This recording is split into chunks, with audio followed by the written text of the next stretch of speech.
Okay, we are looking at the Sermon on the Mount, John Wesley's take on it in particular, and this is his 8th sermon on the Sermon on the Mount, and we're just getting a little way into chapter 6. It's actually the 23rd out of his 44 sermons. And it's really just one point: have an eye toward God and flee the laying up of earthly riches. It's just a little passage here in Matthew 6, verses 19 to 23. And this is, I believe, the King James Version. Lay up not for yourselves treasures upon earth, where moth and rust doth corrupt, and where thieves break through and steal, but lay up for yourselves treasures in heaven, where neither moth nor rust doth corrupt, and where thieves do not break in or steal. For where your treasure is, there will your heart be also. The light of the body is the eye. If therefore thine eye be single, thy whole body shall be full of light. But if thine eye be evil, thy whole body shall be full of darkness. If therefore the light that is in thee be darkness, how great is that darkness? In this Wesley's, let's take a look at Wesley's version here real quick. He says the same purity of intention is required in the normal things of life as in giving, fasting, or prayer. We were thinking of our works of piety, I suppose, is what we were previously talking about. And here he's just generalizing money as representative of all of our commercial activities. And his interpretation is that the eye is the intention. What the eye is to the body, the intention is to the soul. And really, I think that's also our perception and our worldview, how we see things. If we see the things of the world as being most desirable, that was the first thing Eve noticed about the apple, that it was pleasant to the eyes and desirable to make one wise. It's how the eye regards things. And here the contrast is between those who value the things of the world that they see and those whose eye, as you might say, is watching God. So his point is, if our eyes are fixed solely on God, then our lives will be filled with the light of Christ. And he also notes in his sermon that if after words, having our eyes enlightened, we seek or desire anything else than God, how soon is our foolish heart darkened? And if we seek God in all things with focused intentions, we'll find the fountain of holiness constantly filling us with his own likeness, with justice, mercy, and truth. This is our intention. In other words, what is our intention in life? To heap up the treasure of God, as it were, a knowledge of God, a closeness with God, learn how to live in ways that are pleasing to God, or are we heaping up other things for other purposes? And this light, which fills him who has a single eye, implies, thirdly, happiness as well as holiness. And that just sort of follows, of course, that the good God wants us to have good things. And when we follow and pursue God, he fills us with all manner of good things. And he indicates that your eye is either solely fixed on God or it is not, and then leads to evil. And I think that's an important point.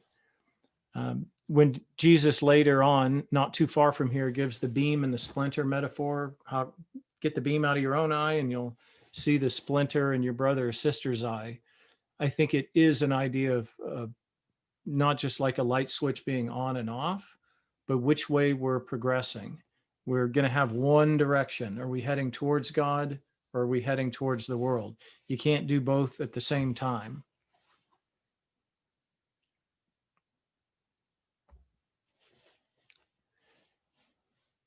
And if your eye is not single, if you seek any of the things of earth, you shall be full of ungodliness and unrighteousness, your desires, tempers, affections being all out of course, being all dark and vile and vain. And that's commenting on Jesus's note, if the light that is in you is darkness, how great is that darkness?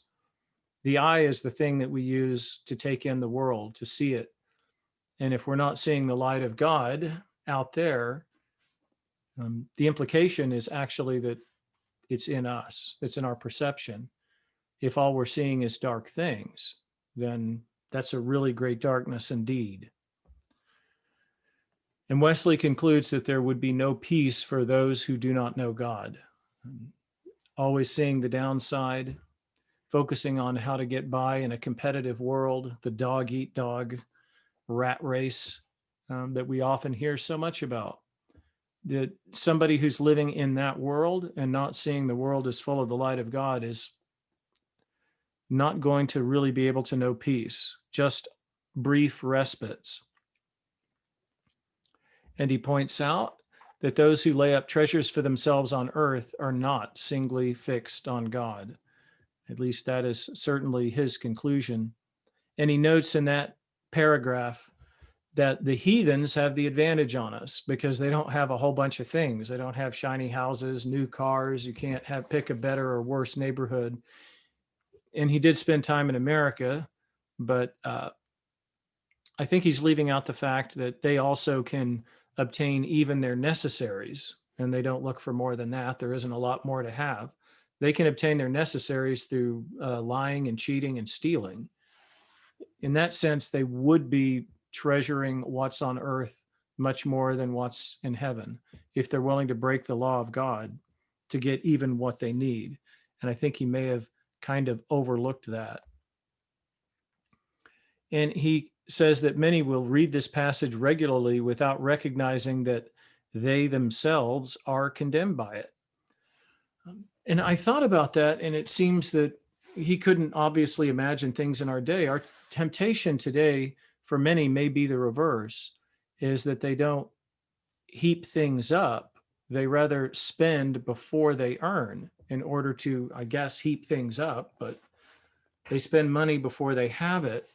And many people can resent or feel less because they lack some of the things that they really don't need. They have basic cable, but they can't afford the movie channels that other people can. They have a flip phone and can't afford a smartphone. Things like that. They're not actually necessary for life, but people can be made to feel as though their life is less somehow because they don't have them. And that can lead them to spend money they don't have or haven't earned yet by credit card. And here Wesley makes his first concession. He says that Jesus's command here does not forbid providing for the basic necessities like food and clothing for ourselves and our household. It also doesn't forbid saving what is needful for the carrying on our worldly business so that we are not in debt, can provide for the basics for ourselves and our families, and provide for the same if we should die.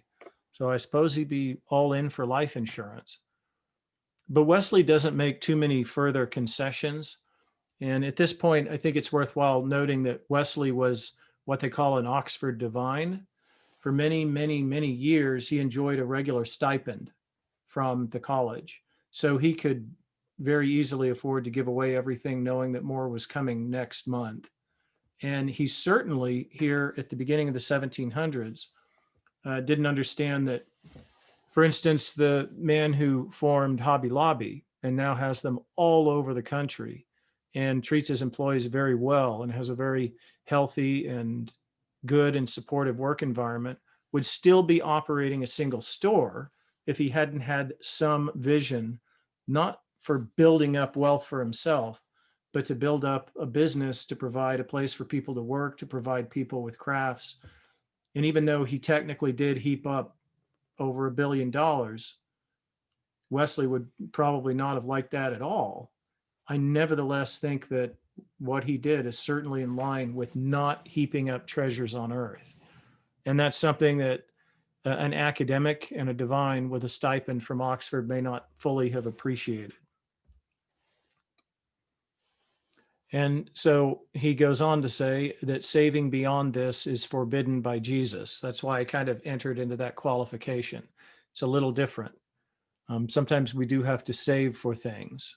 That's one of the first things that, for instance, a lot of even Christian financial advisors will say, first get out of debt and then have a bit saved. So if the air conditioner goes out or you have to get a new car, et cetera, you're not immediately in a hole or thrown into debt.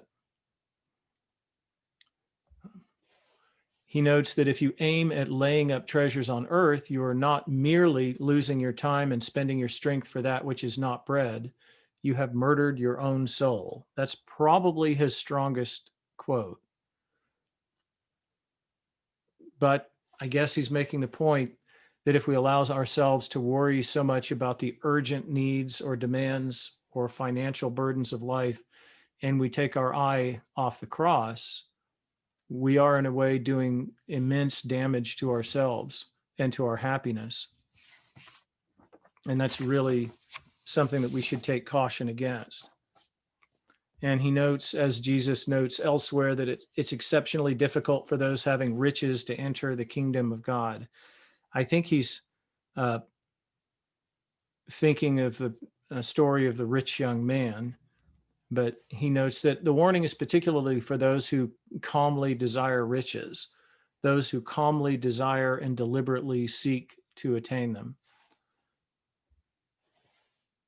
And he does ask who will warn this generation of this danger. And again, I say that it's this danger, I would say, is open equally to those that don't have anything, since when you think of the commandment against adultery, we remember how Jesus said, if you even look wrongly, you've already committed the sin in your heart. It's also possible in our hearts to desire things that we don't have, that maybe we don't need.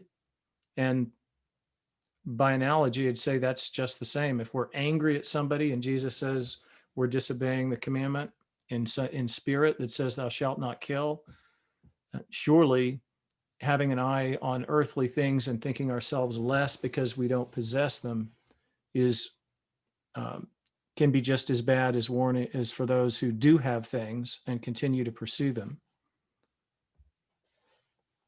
And Wesley does note that Jesus didn't tell everyone they had to sell all that they have. He gave that as a specific command to a particular person. And by the fact that he went away sadly, as it's often observed, we can know that he didn't have great possessions. They had him. And of course, everyone should know not to trust in riches for help or happiness. We shouldn't allow our hope or our sense of security or whatever sense of security we have to migrate from God, who's always there, always in our corner, so to speak, and think that, well, now I have enough piled up that maybe I don't have to be worry about having a need for tomorrow. As he notes, all of us are mortal, and at the end, riches are of no help. And so we should never trust in riches for happiness. And if we are tempted to do so, we should ask ourselves, are the richest people the happiest? And I kind of ask myself immediately, so what if they are? Even if they were, that still wouldn't make it a desirable thing to pursue in my mind. They might think they're happy, but they're not going to be blessed. So he says, trust in the living God for help and for happiness. God remembers us when all other helps have fled. And again, he comes back, do not try to gain more and more wealth. If you have riches, do not set them aside for posterity or spend them on yourself on excessive indulgence. He's very particular about that. And he quotes somebody else at length without identifying them. And the point from that other author is that what you don't spend doing good to others, you spend to your own hurt in one way or the other. Equally inexcusable are those who lay up what they do not need for any reasonable purpose. And then he has his biggest charge. He says the vast majority of the rich are, quote, under the peculiar curse of God, because they are not only robbing God continually, embezzling and wasting their Lord's goods, and by that very means corrupting their own souls, but also robbing the poor, the hungry, the naked, wronging the widow and the fatherless, and making themselves accountable for all the want, affliction, and distress which they may but do not remove. It's a fair warning, but I would push back on it a little bit. It says also in the scripture that he who gives to the poor lends to the Lord. And you kind of lose the idea of it being generosity if, in some sense, what we have already belongs to another. That's kind of pushing towards some of the sentiments that we see coming up in Marxism. And it would appear if somebody's actually robbing the poor, don't we have the right to basically take it from them and give it to the poor? And there's an end to generosity. It might be better to turn around and phrase it that we would receive a greater blessing than we could ever receive from what we're keeping on if we could find a way to alleviate others, and in the process to help them stop looking so much at their immediate physical distress and who can't when they're in real need, and have a greater attention to the Lord. And certainly if we do it in his name, it will make progress toward that end. And he notes that we should give to the poor with a single eye and with an upright heart, not with an idea of receiving a reward ourselves, but as fruit from a fruitful tree. Out of a changed heart, we should give. And he notes that the rich are to be merciful as your Father, which is in heaven, is merciful, or compassionate. That was one of the main emotions that's always attributed to Jesus frequently in the Gospels, is compassion. And it means like that gut-wrenching feeling when you see somebody else's distress and you experience it as your own. So he concludes, be a steward, a faithful and wise steward of God and of the poor. I thought it interesting to go through Wesley's version because it was just one paragraph after another. He didn't even have his usual structure where he laid it out in points. He just kept going and going and going. And I think it was because he was there at the beginning in the Industrial Revolution, and he saw a lot of people piling up wealth while there were a lot of very poor people who were working 12 hours a day, 6 days a week, barely able to scrape by, working children in the factories. And the reforms that were much needed didn't come until just about the end of his time.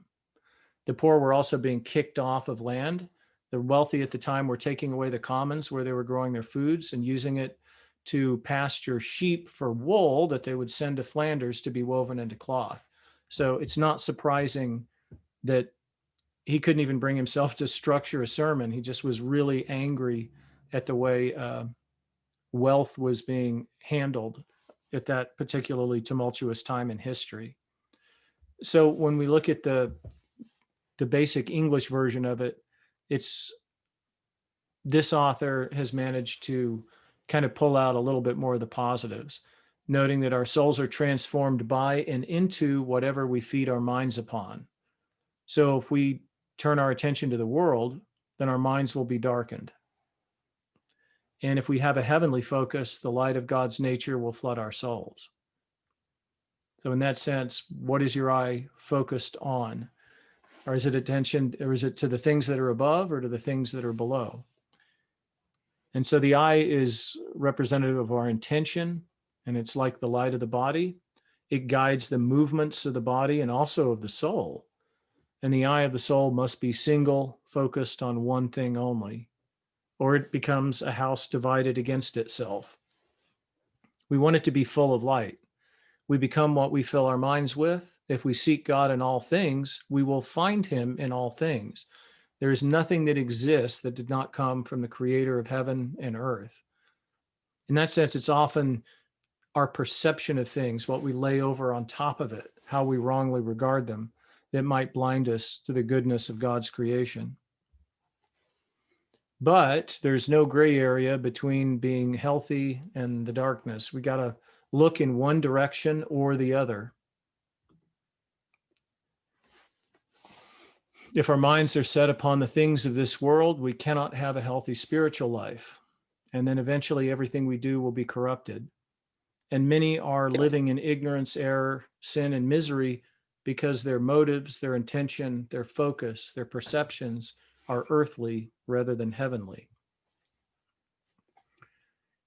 And those whose minds are earthly and are full of desire for the things of this world are basically demonstrating that they don't love or trust the Lord. And we live in an age that's obsessed with material things, and people think they can better themselves, get a better life by accumulating gold, silver, and other treasures. The proposition that all blessings in the heavenly places are offered to the poorest beggar or the most backward heathen in the most uncivilized jungle would shock and surprise them. And this author, which Wesley didn't actually mention this in his sermon, but he did when he wrote another sermon on wealth specifically. He said, a good principle is to gain all you can, save all you can, and give all you can. When Paul was writing to the Thessalonians, he reminded them that if anybody won't work, don't let them eat. I mean, if they're able to work, they should. And he said, it's a good thing to earn so that we may have something to give. And that comes very close to the point I think Jesus is making. We're gaining wealth not for ourselves, but for the good that can be done through it. And what that is there, I don't think there's any easy formula. It's going to vary from person to person. One example that popped into my mind is the circles that people move in.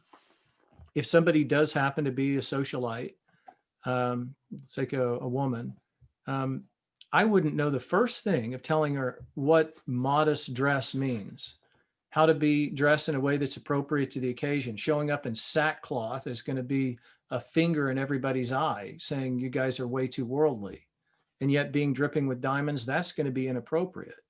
She's going to have to choose and figure out in her context how to go about doing that.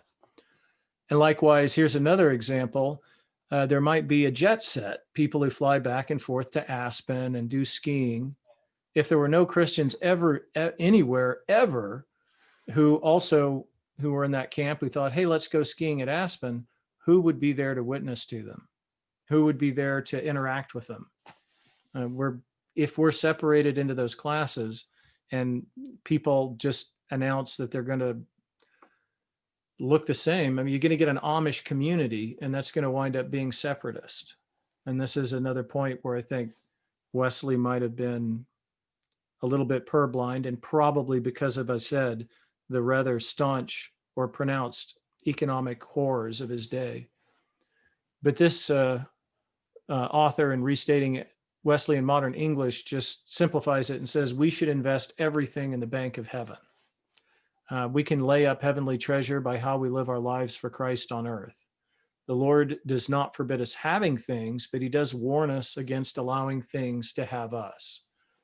And if he commands us to relinquish our possessions for the needs of others, if in our heart we know we're being moved to do something, he says, let's do it immediately and not sorrow over their loss. And I would add, rather rejoice that we've been given an opportunity.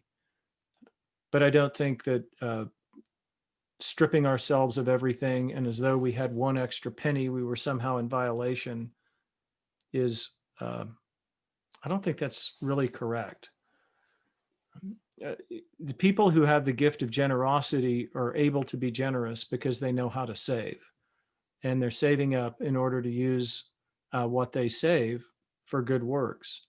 And the Lord will tell each one in their situation, I trust, what they should do, so that their wealth is never a burden, but always a blessing.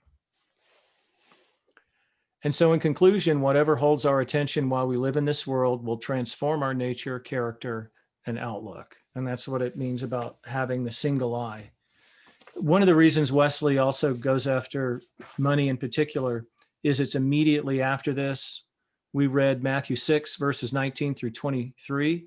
Verse 24 is, no one can serve two masters, for a slave will either hate the one and love the other, or be devoted to the one and despise the other. You cannot serve God and wealth. You can let God have you, or you can have your stuff. You can't have both. And here is a good passage from Paul writing to Timothy. He says, as for those who in the present age are rich, and as people point out, anyone pretty much who lives in the West is rich compared to almost everybody else in the world. Command them not to be haughty or to set their hopes on the uncertainty of riches, but rather on God who richly provides us with everything for our enjoyment. Note, he doesn't say they should quickly strip themselves of excess wealth. He says they are to do good, to be rich in good works, to count themselves wealthy that way, generous and ready to share, thus storing up for themselves the treasure of a good foundation for the future, so that they may take hold of the life that truly is life. And that is the end of the sermon.